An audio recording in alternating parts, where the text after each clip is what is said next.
Ce n'est pas la première fois qu'en racontant une anecdote personnelle, Zazie met le doigt sur la gêne qui entoure le vieillissement féminin dans notre société.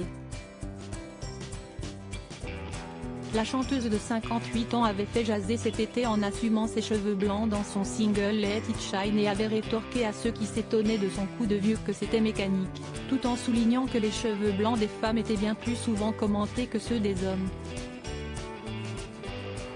Dans une longue interview publiée ce jeudi 24 novembre dans le dernier numéro du bimensuel S, le magazine de Sophie Davant, Zazie s'est à nouveau attardée sur les transformations du corps féminin avec l'âge, et sur leur méconnaissance.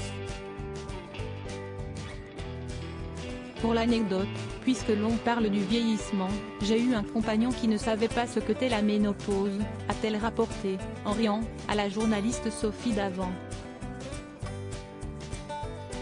J'ai dû lui expliquer que ce n'était pas grave, que j'avais des bouffées de chaleur, que c'était mécanique. À nos lecteurs masculins qui, à l'instar de l'ex de Zazie, l'ignoreraient encore, la ménopause est la période de la vie d'une femme, autour de la cinquantaine, où son ovulation cesse et où ses règles disparaissent. Un phénomène tout à fait naturel, qui peut entraîner des symptômes tels que des bouffées de chaleur ou l'insomnie, mais qui n'est pas anodin, puisqu'il augmente le risque de maladies comme l'ostéoporose et les maladies cardiovasculaires.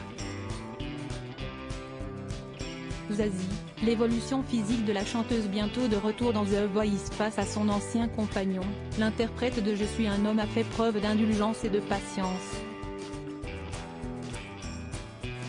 Je comprends que les hommes ne soient pas au courant de ce que traverse une femme, et j'explique sans m'énerver, a-t-elle assuré. Un effort de pédagogie de la part de celle qui sera bientôt de retour en tant que jury et coach dans The Voice, aux côtés de Vianney, Amel Bent et Big Flo et Oli, pour la 12e saison, diffusée sur TF1 au début de l'année 2023. Article écrit en collaboration avec 6 médias.